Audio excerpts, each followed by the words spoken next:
Hey, how's everyone doing there tonight? This is Cult Flicks Fix 24, back with a video. It's going to be 31 days of Horrortober, and we are on day 7 here. I'm reviewing horror films for the month of October daily, and giving you guys my thoughts and opinions. So everyone sit back, relax, enjoy, and let's get this started. For day 7, I'm going to go with 1974's The AntiChrist. It has another name called The Tempter. This is a first time watch for me. And this did come with a slip as the alternate title as well. The Tempter with the same art. This is Italian Exorcist ripoff, as we see plenty of those.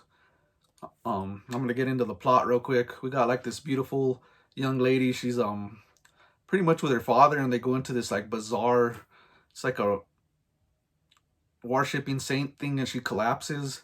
After that, she's not the same. So they're kind of worried about her health, so they kind of bring this psychiatrist to kind of like counsel her. They think she has some like mental problems there. So as he starts to hypnotize her and find out like her past, because she was involved in like a horrific accident, which was tragic. It had a pretty much traumatic situation, bad consequences out of that car crash, where she was left paralyzed. So she's like on a wheelchair, and she's being treated by the psychiatrist who hypnotizes her and takes her back to her past. And it's crazy because he like even hypnotizes her and brings her back to like another life where she lived, where she's this like heretic who becomes like a pretty much a devil worshiper, and she has this evil that's trailing her because of that. And you got like a pretty much an evil spirit, or Satan himself, trying to take over her body little by little. But as this starts to happen, she starts to change her personality. She goes from this real sweet innocent girl to this perverse violent person. Like she's seducing men, and then she kills them. And she's just getting more and more evil. You see a lot of exorcists. Her voice even changes completely to like Linda Blair in The Exorcist. It's hilarious. And she's spitting green stuff out of her mouth and stuff. It's a carbon copy ripoff of The Exorcist with this one. Yeah, it leads to pretty much they have to call upon. It starts with a psychiatrist who believes in science and mental stability and stuff like that, where he can't really do nothing. So they finally have to call upon the church and bring in an exorcism to try to cure her. And at the same time, they find out that she's actually pregnant with pretty much the kid of Satan, and they gotta get the evil out of her before this birth happens. So that's pretty much what the film's basically about there. It's very bizarre. You got bizarre imagery and some dialogue that's pretty intense, crazy. The atmosphere is great, and the score is awesome. I was watching this, I was like, what good music throughout this film? And then I look it up, and it's Ennio Morricone, the legend, who's on this score. So that's why the music's so great. I said, no wonder I love that score so much. But yeah, this was released in November of 1974.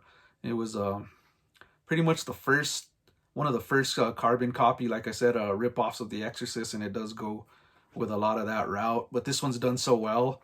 This is the way you do the Exorcist rip-offs, because it's unique, but then it stays. You see the rip-off inspiration. But man, this film's just a blast.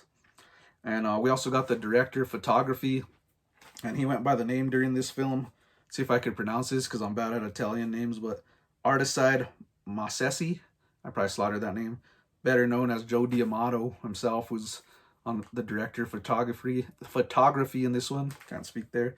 And the director Albert De Martino did this film, and then years later, in 1977, he directed a film called The Chosen, which I got to check out. I haven't seen, and I heard that's also a rip-off of The Omen from 1976. So he did some rip-offs, and I'm interested because he did this one so well, I thought, in my opinion.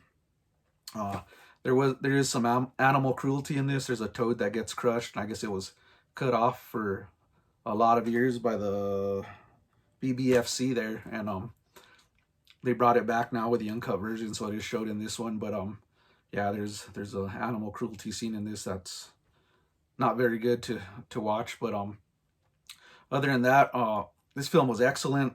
I had a blast with it. this is the way you do rip-offs to me. And uh, I just loved it all around. I just thought it was done so well. And like me, I'm a little biased because I'm an Italian horror fan, but this was a good one for sure. I enjoyed it. So I'm gonna get into my rating here. I'm gonna give this film a 4 out of 5. I actually love this film. I thought it was one of the better rip-offs from The Exorcist I've seen. So that's gonna be my thoughts and opinions, guys, on 1974's The Antichrist.